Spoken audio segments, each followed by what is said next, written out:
that when I pick this color, I can use it for orange. They don't. But within the industry, they have been trained. They know that if, for instance, I want to color ice cream or a drink, this is the grade of color that is permitted. So when they use it, the consumer is safe. But in this aspect, it becomes a problem. One other issue is that, like we mentioned about the alum, the quantity, assuming they are even using the food grade color, the quantity that is being used is another challenge. Okay, now you mentioned quantity, you've talked about preservatives, and some other things, but has your outfit, have you been able to indeed search or investigate to find out that this is alum, and does that alum indeed give that color we saw on television? What the women that were arrested, the information they gave was this. According to them, when they peel the orange, they put the alum in water and put the orange in it. So the concentration absorbs the color from the peeled orange, not the one to be eaten, but just the skin. Takes the color off. And according to that's what they use in dyeing or coloring the other orange. You understand? To appear the yellow. What FDA is doing now is that we are now investigating to find out whether really is the alum that is used, whether they are using colors. And so let us understand that, you know the issue that we had about palm oil? Yes. They use Sudan 4. And Sudan 4 is a poisonous color.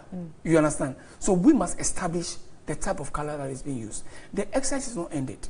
Yesterday, for instance, I also went to places like Sekel, I think Nima, and some few other places. Unfortunately, they couldn't get anybody. You understand? So the exercise is going on. We've informed our offices in all the regions to replicate the exercise that we are doing here, to be sure that we are clearing this off the market. So this is what we are doing now. Okay, now, even if we look ahead on what next exactly, you've mentioned investigations, but you again touched on the Sudan 4. We've seen issues about coloration of sometimes even shrimps, lobsters, fried fish. We've heard about Kobe, the issue that came up again. And then now we're looking at fruits, orange specifically. What are the health implications and how safe are the foods we have? Like I've mentioned, if the color that they are using is food color, that is fine. But the other problem is that if that food color is not for that particular fruit or that particular food, then creates a problem. But again, if I should cut you there, again, you mentioned that even if it's so, there should be quantity, a specific quantity exactly. for what they use. So what we are doing now is that, you know, FDA, we have a unit called the Food Safety Department. And they've been going to the market to train women. And this, in fact, this exercise, the orange has come in. But when it comes to other colors, it's an exercise that we've been doing to train. So you train them? Explain to them that they cannot add the color. Because the point is that they've not been trained. So even if you ask them to use the color, you get a picture. So we are educating them just to avoid the usage of the color into the product. When we go to industry, yes, they have been trained. So when they are using, you understand. So what next, Mr. Dartey? What next? What will be done? Because it seems this problem will just not go away. I think that education is very important, which we are doing. Aside education, members of the public also have to be alert. You know, sometimes the demand from the public push sellers into these practices. You go, you want to buy palm oil, then you say you want a very red one. So the person that is selling wants to satisfy you and then decides, what do I do? Oh, I can use this, and goes in to use that. So I think consumers too, we've got to be, you know, that alert. If there's a product on the market, and know this is the color that the product appears, why don't you just accept that color and use it? And demanding that you want another color, then it creates a problem. So we'll continue with education. And aside the education, we'll continue with the enforcement. And these are the two things that we'll be doing to make sure that we thank you so much. I have been speaking with James Dartey. He's the head of communications at the Food and Drugs Authority. But we will still maintain the story. We'll stick to it and bring you some more updates as and when we get them as the story develops. You're still watching Midday Live. Let's move on to one of our headline stories. Then the KMA Circuit Court, presided over by Her Honor Mary Century, on Thursday, June 15, 2017, adjourned the case involving the 13 members of the Delta Force. The prosecutor, ACP Asiedu-Dartey, had prayed the court for an adjournment to enable the Attorney General do more investigations into the matter.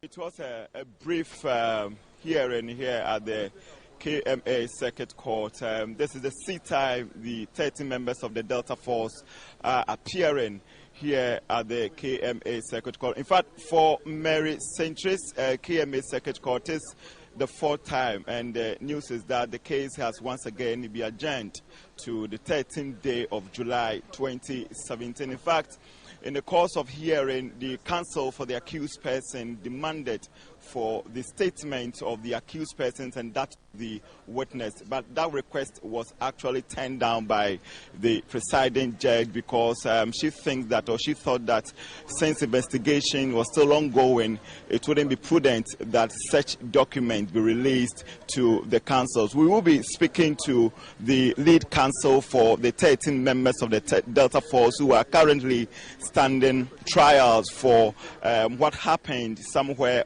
February when they attacked the Ashanti Regional Security Coordinator. It's a case that has been spanning for some time now, and finality has yet actually to be brought on the matter. The prosecutor, ACP Asiedu-Dartey, when he appeared in court today, told the court that it was only yesterday that the AG sent the docket back to them, and the AG will still need more time to study the docket, and for that matter, he actually prayed the court for an extension of dates, and that was granted. But let me speak to Matthew Appiah. He is the lead counsel for the accused. So you demanded statements of the accused persons and that of the witness, but that was not granted. Were you disappointed? Well, I will not say I'm disappointed. It's a procedure of the court. The judge can take a decision. We also have the right to go to High Court if we want to take that decision. So whenever a court makes a decision, you can't say you are disappointed or whatever. But in this context, we were expecting that because it's a right of accused person to defend himself. We were thinking that the court will order that they give us copies of the statement in the case. But we are going to sit down as lawyers and then decide whether we go to High Court to force to get the statement of the witnesses as well as the accused persons. The AG is saying that it still needs some time to do further investigation on this matter. Do you think that this case is being dragged unnecessarily? No, I wouldn't say that. But it goes to confirm that we had already given the indication that the police had not done a good job. You know, so if the AG asks you to go and do further investigation, it means that if you were standing in court for trial, it means that you were going to lose the case. So it goes to confirm our position. But we don't have a problem. It's part of the legal processes. So once they have said they want, the AG has ordered the police to do further investigation. That's okay. All right, thanks so much. So we have been speaking to Matthew Appiah. He is the lead counsel for the 13 members of the Delta Force who are currently standing trials here at the KMA Circuit Court. So for TV3 News, I'm William Evans Inkum. Thank you very much indeed, William Evans Inkum. And away from the courts, the UN Special Representative for West Africa and the Sahel region, Dr. Mohammed Ibn Chambers, has challenged African leaders to strengthen institutions to deal with lawlessness and vigilantism. Speaking exclusively to TV3 on the sidelines of the 51st ECOWAS Summit in Liberia, Dr. Ibn Chambers noted a lack of efforts to curb these challenges result in the springing up of terrorist groups. Very concerned about this phenomena across West Africa. We have seen it in other parts, particularly in the Sahel region, and this is what is creating the current security problem, which is the principal security challenge of the Sahel, of communities taking things into their own hand and trying to enforce laws. Of course, even in countries with good democratic credentials, such as Ghana, we have seen a disturbing trend, and that's why we need to support efforts by state and state institutions, particularly building of strong police and law enforcement institutions to be able to uphold the rule of law. Applauding efforts of ECOWAS in dealing with Boko Haram, he called for more effort in addressing terrorism. Vigilantism that evolved into huge security challenges. Boko Haram is one case. When the northeast state of Borno in Nigeria, young men and women started on a small scale, and then it blew out of proportion to what we know it today. So where this phenomena raises itself, it needs to be addressed very aggressively and rooted out.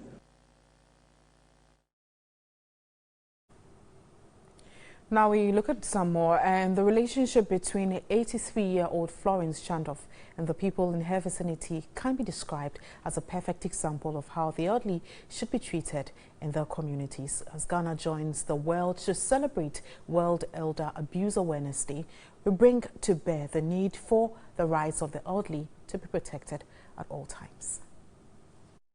In times past, the elderly were revered in our society, being seen as a repository of wisdom. This has gradually changed with the arrival of technology. There have been reports of how some elderly persons are neglected and sometimes abused both physically and emotionally by family and friends. Many have even been branded witches or wizards, while others are left to beg on the streets to survive. 83-year-old Florence Shandoff has been staying along the local road at Osu in the Greater Accra region since 1968. This is a community noted for abusive behavior towards the elderly. She is currently staying with her daughter and two granddaughters who she described as very caring and supportive. Though abusing the elderly is rampant in her vicinity, she says she's yet to experience any. They do. If even you are telling them, they will not listen to you. They will just throw you off. And if I see you are that type of person, I never come close to you. So I don't take that abuse. For 83-year-old Florence and her 105-year-old friend Helena Ayokodepa, life in their old age is a blessing. They share fun moments together every day in their own worlds, oblivious of their vulnerability. My baby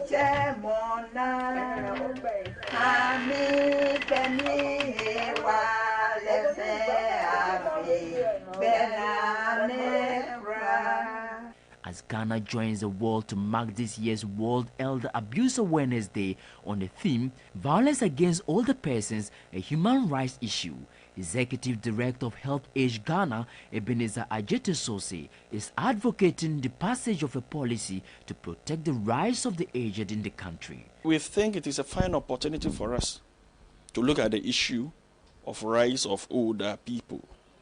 And one way we think we can look at it as a nation is to revisit the drafting of the National Aged Bill. For clinical psychologist and suicidologist Dr. Joseph Osafo, there is the need for people to send their aged relatives to centers for proper care instead of abusing them. When they get this emotional distress, it actually facilitates the degeneration. So we need to be educated. We need to be supportive. If you cannot make the time to take care of them, it is better to send them to these aged homes than to abuse them. National Security Service and Inspector General of Police David Asante-Oputo has proposed the establishment of a police fund to cater for personnel who've lost their lives in the line of duty. In the wisdom of the IGP, such a fund would give hope to the personnel who risk their lives for the safety of others. I do not want us to ask what we can get from the Ghana Police Service, but what can we give to make the service a better institution? I am desirous to prioritize the welfare of my personnel, particularly those in the front line. The death of a single police officer without an insurance cover in an era where the world has become more insecure with rising risk in law enforcement is unacceptable, to say the least. Law enforcement globally has its own associated risk, and we are prepared to serve our country, even at the peril of our lives. However, it is the dream of the current police administration to establish a police fund. This will definitely give hope to personnel, especially those in the front line, and also reassure all that their welfare is of paramount importance to the administration.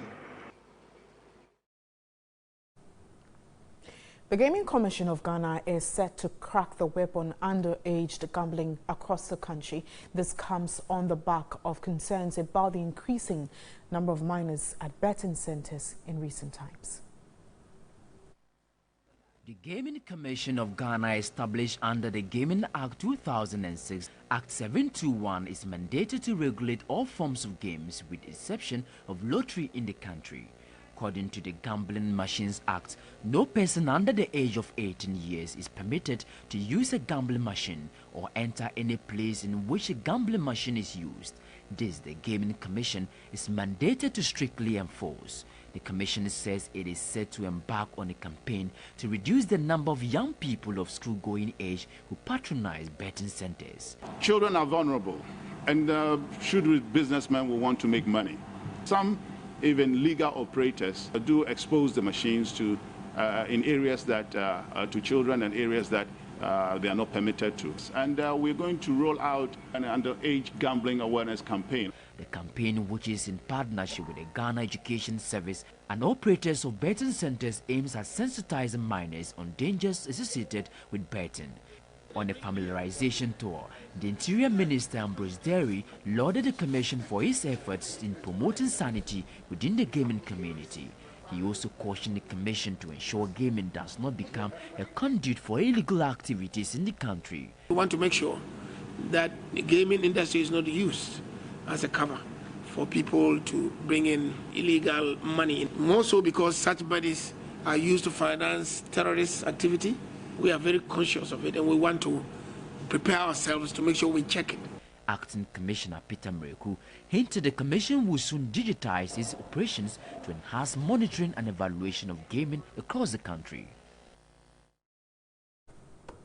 And the traffic flow on the Tema motorway grinded to a halt on the Tema-Accra stretch of the motorway following a Thursday morning accident that left the road blocked. An eyewitness who filmed this, George Danso, reported emergency services, including the ambulance service, and the police arrived at the scene near the toll booth to evacuate the victims. One person was seriously injured after the car ran into a waste management truck. Commuters, mostly workers who were traveling to Accra and other parts of the country, were left stranded in their vehicles as efforts were made to clear the road. The 19-kilometer motorway links Tema to Accra, and it is a major trans-West African highway which records higher vehicular traffic daily.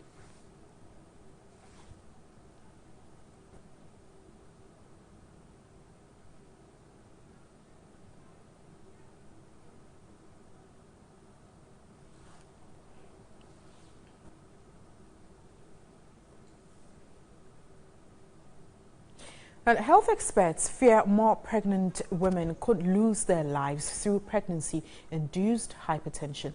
The condition has become prevalent because more pregnant women do not report signs early enough to their doctors. The hope of every woman is to have an incident-free pregnancy period during maternity. However, life-threatening diseases such as hypertension and eclampsia has always showed up in the pregnancy cycle of most women, showing complications and even death. Pregnancy-induced hypertension is a burning issue, killing most pregnant women at an alarming rate in terms of maternal mortality and morbidity worldwide.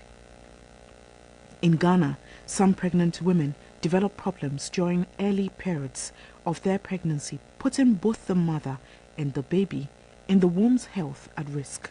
This has been attributed to ignorance on the part of pregnant women in picking signs and reporting to their physicians on time.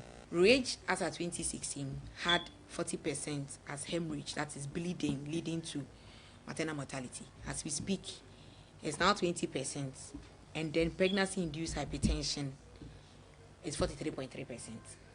That is almost close to half as a result of hypertension.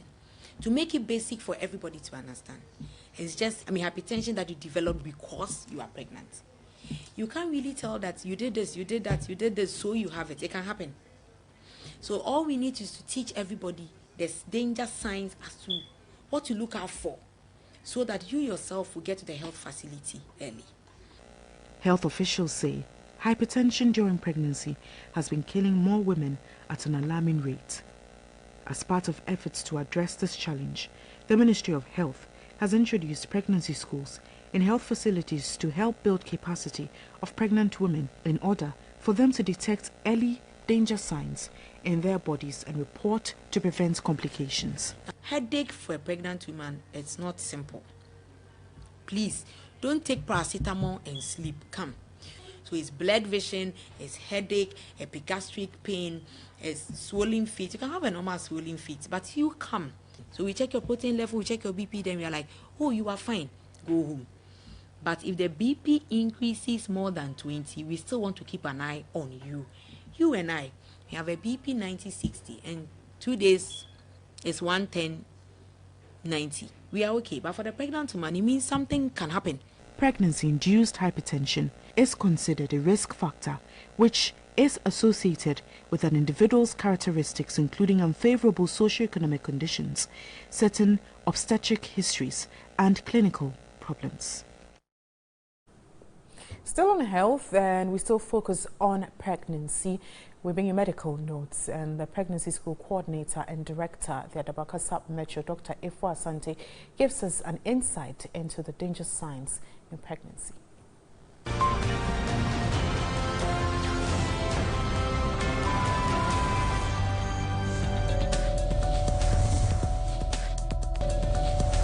Pregnancy can be fatal for the mother and fatal for the baby, or fatal for both if things are not done well.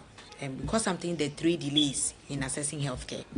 There's a first delay to decide to go, and the second delay to get there, and the third delay is getting quality healthcare in the facility. So basically, when you are pregnant, we educate you, we prepare you, we give you interventions to help you reduce the first delay, that is deciding to seek healthcare, the second delay, getting there, and the third delay. So what happens in pregnancy is that you go for antenatal care. And antenatal care, we have focused antenatal care, where it's the midwife and the client. It's not the patient, it's not sick, it's the client. So he attends to you, and then we render certain services to you. There's a screening side, and there's intervention side, and there's assessment. In the screening side, we look at your blood to check your HB, looking at your sickling status. Why do we do all that? We do the HB to make sure that your blood level is okay, so that when you are bleeding, which will automatically happen in labor, you'll still be fine. Then we do your blood group to find out, which group are you in, so that we need blood. What do? We realize that when you are mentioning blood group, you say A positive, B negative. The positive and negative actually is something we call rhesus factor. So we are A positive, we are A rhesus positive. Why do we want that one? We want that one because if we know when you have rhesus positive and your husband is negative and you have a first baby, you produce antibodies waiting for the next baby to harm the baby. So and there are drugs we can give to prevent that. So everything we are doing in antenatal is picking the situation early and giving you the remedies. For instance, hepatitis B, we know what to give you. Everything we pick, even when you are HIV positive, it doesn't mean that your life has ended. We put you on ARV, the drugs to help you stay alive and be okay, and also give you drugs to reduce your viral load so that the baby doesn't get it.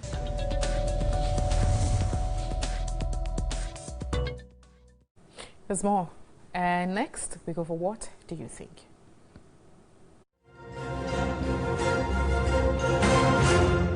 Rains are here again, and as usual, perennial flooding, especially in the capital, persists. But before the season, we all had discussions as a country. We suggested preventive measures. But here we are, confronted with the same old problem. What do you think has gone wrong? Today it will rain. You throw rubbish in the gutter, it floods. Tomorrow it will rain. You do the same thing. We keep educating the people, but I think maybe the education too is low. So if we can do more practical education, go to the people instead of just saying it maybe on air or in the papers, we can walk to the people, demonstrate to them. And I believe some lessons will be taken and something can be done about it. Until we do the gutters very well, I don't think, if you have open drains, I don't think it will help the matter. If we don't educate the people through the media, which is the fourth arm of government, that will be able to educate the people through the radio and the television, we cannot solve this issue. And for me, I want to charge the ministry that is responsible to that, to educate the people. We know some places are drainage area, so don't build there. But they permit them to build. Those who permit them to do that thing, they don't stop them, they don't take any action against them. You know that thing is wrong. If permit the party to do it, what will be the result? They put our refuge in our gutters all the time. At times when the rain is coming, they say, oh, it's so tall, let's put the refuge inside the gutters. At times, if you tell the person that, why you do that? Because no, this place is not your house or your room.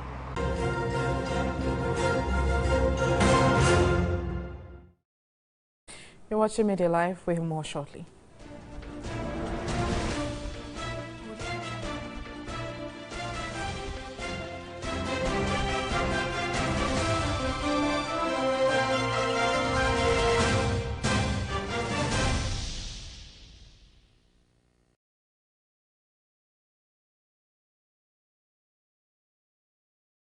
I just got an HD combo decoder from StarTimes. Cool. StarTimes HD combo decoder. StarTimes is giving away free decoders to all new subscribers. Simply prepay 2-month Super Bouquet subscription and get an HD combo decoder for free. Get yours now. All at your fingertips. Who's found Asamoah Gyan? Super finish! Being on top of the news has never been easy. Visit us at www.3news.com for all your reliable news. 3 News, news at your fingertips.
Thanks for staying. We continue with our stories, and displaced residents along the coast in the western region are ready to be relocated. Hundreds of structures along the country's coast were washed away by tidal waves over the weekend, a situation which has displaced hundreds of families. At the Anglo Beach community at Shamar district in the western region, at least 808 residents have been displaced by tidal waves. At Axim and its adjoining communities, about 1,200 residents also have no homes and 14 houses have collapsed. 52-year-old auto mechanic Paul Blay is one of the victims. He nearly lost his life when a building he was sleeping in collapsed on him. Before me, all the said, I was asleep and all I felt was that the roof had collapsed on me. It was my nephew who came to rescue me. I'm unable to walk now.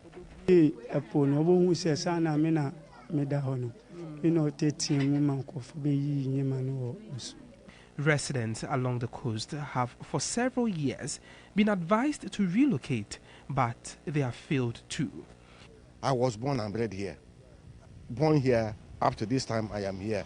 It has been happening, but what happened on Sunday was just too much to bear. That is why we decided to move.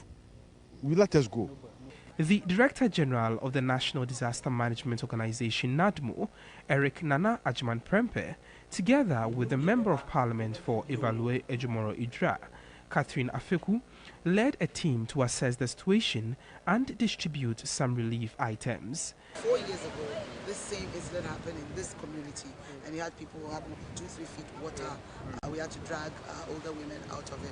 We know the solutions. The solution is proper drainage systems, good road systems, and waste management. So we are hoping that with our proximity to the presidency, we can lobby effectively and channel development. The NADMO boss said sand winning is a major cause of tidal wave attack on coastal areas. He assured strict regulations on sand winning will be enforced.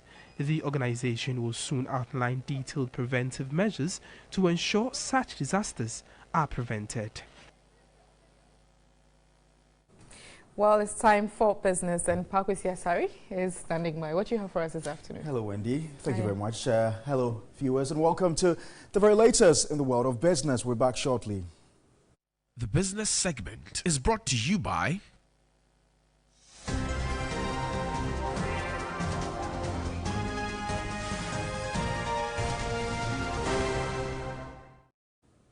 All right, my name is Pakus Yasari. Thanks very much for joining us for the business news. Now, patrons of Ghana Post can now receive their letters within 2 days of postage.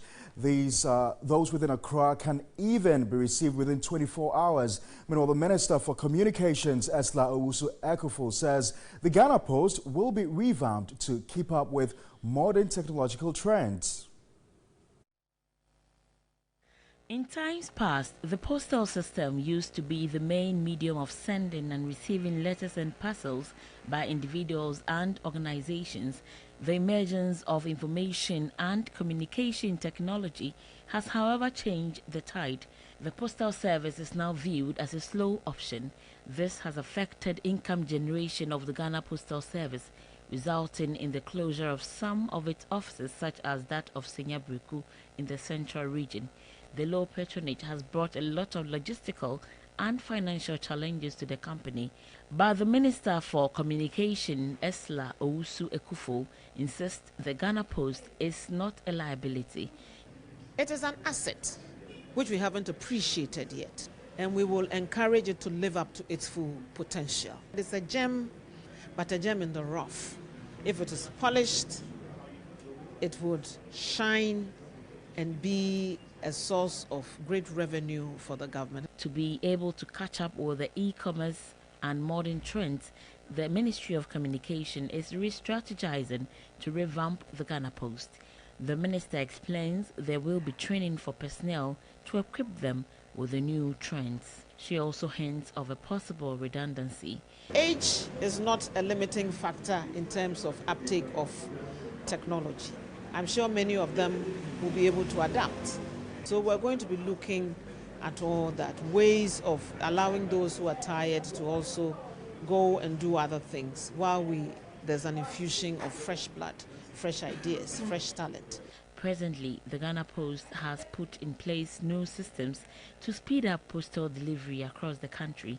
The managing director explains letters can now be received within 24 hours. We are building a new hub system. With the hub system, we are looking to improve our delivery by at least another 24 hours or so from what it is currently. 24 hours, region to region, maximum 36 hours. The sector minister gave an assurance of speeding up processes on the digital address system to help easy identification in postal services. The ministry has also promised to equip the Ghana Post with data services for electronic transactions. Now, mixed reactions have greeted the law that comes into force on July 1 to compel vehicle owners to pay a mandatory road safety fee each time they renew their road safety certificates at the Driver and Vehicle Licensing Authority. Just to give you a bit of background or details to this whole levy. Now, as you can see on the screen here, commercial vehicles and taxis will be required to pay 40 cedis, while minibuses will pay 80 cedis. And also the heavy-duty trucks will pay between 80 cedis and 200 cedis annually, depending on their tonnage. And non-commercial vehicles are expected to pay 20 cedis. Now, as I started the story, I told you about the difficulty with some people raising concerns about this whole levy. Let me get on the phone lines now and speak to Duncan Amwa. He's the Executive Secretary of the Chamber of Petroleum Consumers. Thank you very much, Duncan, for your time.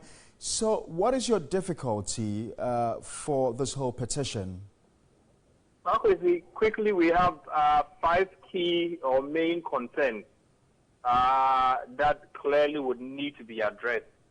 One, if we are just going to go out, rolling out a mandatory towing system, we are only sounding as though we need to punish the public for the offense of a few.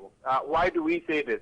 Not everybody is engaged in abandoning vehicles in the middle of the road. So if, say, you have 2 million vehicles and 200 of them are engaged in such activity, do you need to surcharge the entire 2 million? So it's sounding like some punishment to the generality of the public for the offense of a few. That is our very fair concern. And then also, we know very well that this is going to constitute additional cost to road transport operators and the commuting public. If you heard some of the transport operators yesterday quote GPRTU, they are willing to pay so long as they will pass it on through transport fares to the people they serve. So invariably, we are thinking that it is only going to be a fee or a tax or a levy for car owners to pay. But what it means is that the generality of the commuting public would also be paying, because GPRTU has been very clear. They will pay, but they will surcharge the commuting public. So invariably, we are only constituting additional charges to the public and transport operators in Ghana. All right, Duncan, so I know for this reason you've petitioned the presidency. What are you expecting of the presidency? Because this situation seems to have gone to Parliament already somewhere 2012 through an LI 2180 of Parliament. And it is imminent to be implemented. The only person within the jurisdiction able to set aside this implementation is the president. And so we are saying the other side of it, maybe he would listen to other concerns that Ghanaians are raising across board and say that we cannot roll out this in July. Let us go back and see if we can rather channel the resources that we want to collect from people into the state agencies to be able to carry out towing services on the highways, so that we resource the local assemblies or fire service within the district to also engage the district to ensure that the roads are safe. But while you slap charges across board and then these roads are going to a private operator, we do not think it solves any problem other than to go further to encourage more people to now abandon vehicles on the road, because they would feel they have already paid for a service and then if the vehicle is disturbed one way or the other, the only option is to leave it because a towing company has already taken money from them. All right, Duncan, I've got to say a big thank you to you. Duncan Amwa is the Executive Secretary of the Chamber of Petroleum Consumers, and they've petitioned the presidency over the mandatory road safety and towing fee, which is supposed to take effect from the 1st of July. Thank you very much. That's how we conclude the business news on Midday Live. My name is Parker Siasa. We'll come up with the very latest in the world of sports.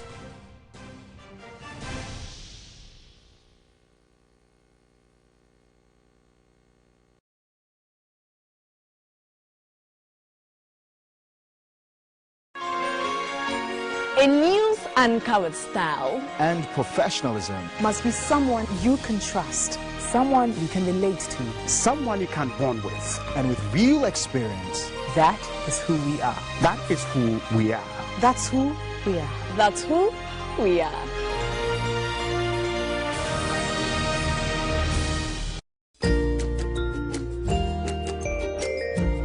Business, the heartbeat of every economy. The booze and the chairs of the stock market shows who's making profit and who's crumbling under the harsh business environment. On Business Focus, we crowd out the noise for you to make informed decisions on your investment. I'm Parkwesi Asari and I talk business. Business Focus shows this and every Monday at 6 p.m. and is brought to you by Vodafone. Power to you. And supported by 3FM 92.7 in Accra and 3news.com.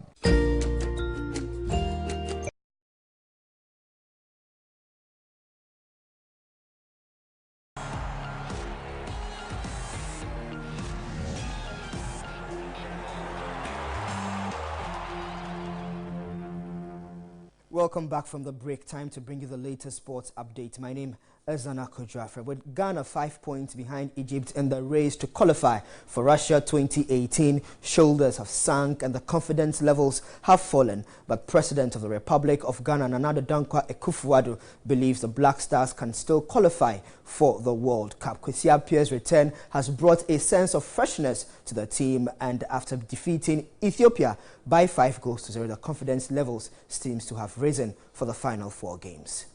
Throughout the years, it was known that there was a lot of football talent in Ghana. Our Sami Kufuor played his football here with Bayern Munich and delighted German fans. It was not until 2006 that Ghana finally qualified for the World Cup. Some of you might remember that our national team, the Black Stars, was the surprise of that tournament, and German fans warmed up to them. It is probably not a coincidence that in the year 2006, Ghana was doing well politically and economically. That carried us into the next World Cup in 2010 in South Africa. And our national team did well and won many plaudits. By 2014, when we got to Brazil, not only did the team not perform well, we got into the headlines for all the wrong reasons. We were the team that chartered a plane to carry cash from Ghana to Brazil. It showed that what was going on in the country on the political and economic fronts. Regrettably, it appears that qualifying for the next World Cup in 2018 may be difficult. 2016 was not a good year politically and economically, and it showed in our football. Nevertheless, I'm sure that the Black Stars will give it their best shot. Ladies and gentlemen, we're going to bring laughter back into the lives of our people. Good governance and a thriving economy are the surest way. Meanwhile, the Black Stars defeated the Wele Antelopes of Ethiopia last Sunday with 4 new boys. One of them, Raphael Jamena, who backed a brace on the day, has opened up to TV3 Sports on who his idol is and what his targets are as far as playing for the Black Stars is concerned. Raphael Jamena's name is on everyone's lips. The young striker has dominated media reportage this week after his debut on Sunday, where he bagged a brace to help Ghana trounce Ethiopia 5-0. Formerly of the Red Bull Academy in Sogakope, Dramana has combed through football's lower tiers in Austria and Switzerland, scoring many goals along the way. But the criticism has been that he plays in the lower league, therefore the quality is suspect. The 22-year-old doesn't think that is the case. If you look at Ronaldo, Ronaldo is one of the top players in the world, and he makes sure that he scores because of his quality. And my quality is where I am right now. I'm playing in Switzerland league, and I have to make good use of it. No matter where I am, I have to make sure that I score. If I go to England, because the more you develop, the more you get more experience. Every budding star has a hero they idolize or have great admiration for. In Dramana's case, former Ghana and Leeds United star Anthony Yeboah is the one. Yeboah scored 29 goals in 59 appearances for Ghana, and it is a return Dramana wants to equal or possibly better. I heard a lot about Anthony Yeboah. He's a great legend. He was also left foot as a striker. You know, it's been quite long since we have a left foot striker. So he's been the one so far that I have heard a lot about him. I've been speaking to him anyway, and he's been encouraging me. You know, as a young player, you have to push, never stop. So I should say he's been the one so far. The Black Stars B will play Premier League side Inter Allies in a friendly today as they continue preparations towards the CHAN qualifiers. The match is scheduled for 3 p.m. at the Ghanaman Soccer Center of Excellence in Pram. This game forms part of Kwesi Appiah's plans of building a formidable home-based team while preparing for the Africa Nations Championship qualifiers and WAFU tournament later this year. Coach Appiah has invited Mark Solopon of second-tier side Asukwa Deportivo to join the Stars. He spotted the player during the Black Stars warm-up game with the second division side in Kumasi.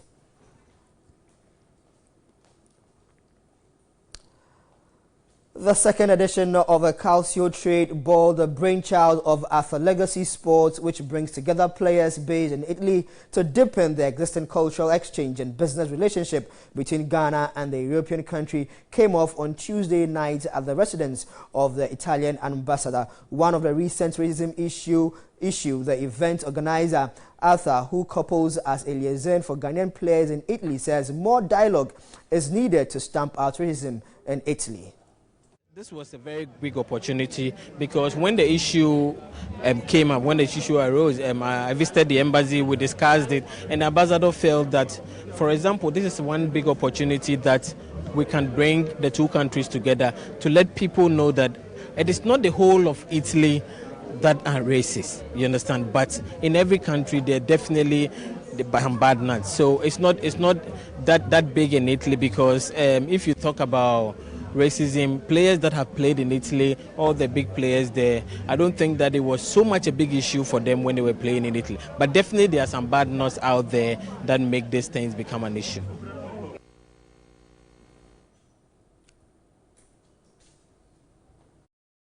And that's all the sports here on Midday Live. My name is Asiedu Dartey. Thanks very much for watching. Always a pleasure serving you. Back to you, Wendy. All right then.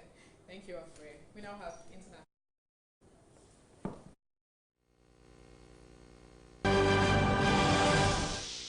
The police says at least 17 people died in a massive fire that engulfed a West London block of flats, as they warned that figure could rise further.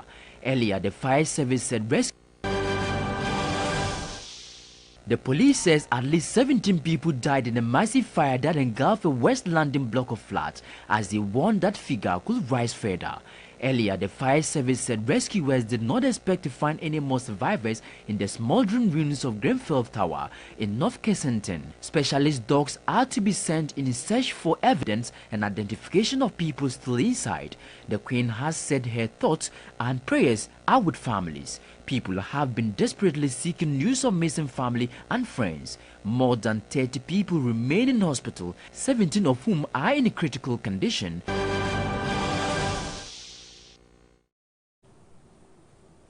Next, we have entertainment. Entertainment news is brought to you by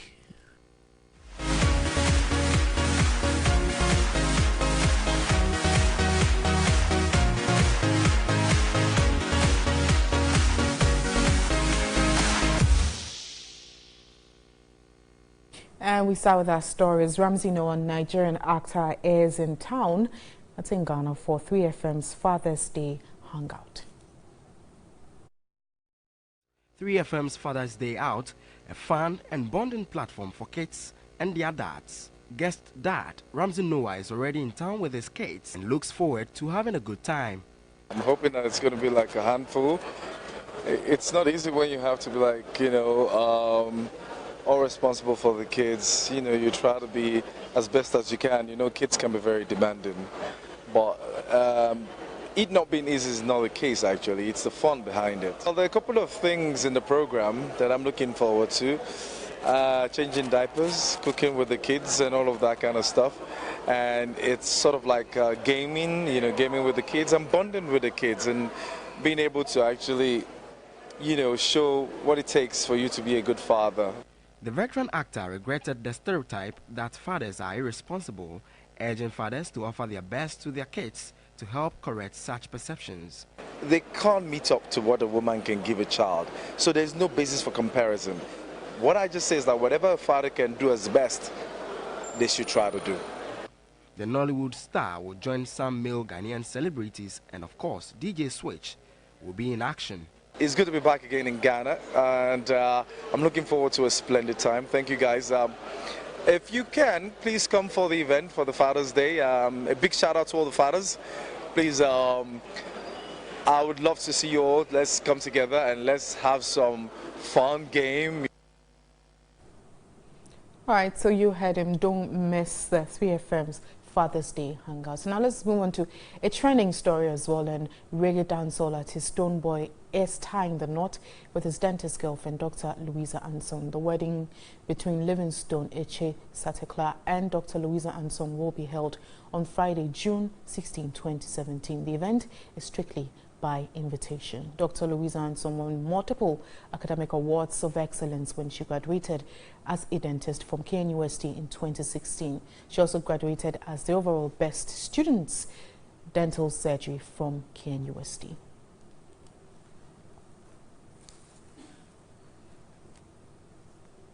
So that'll be all for this afternoon. Congratulations to Stonebwoy and his wife to be. Thanks for watching. I'm Wendy Lai. Good afternoon.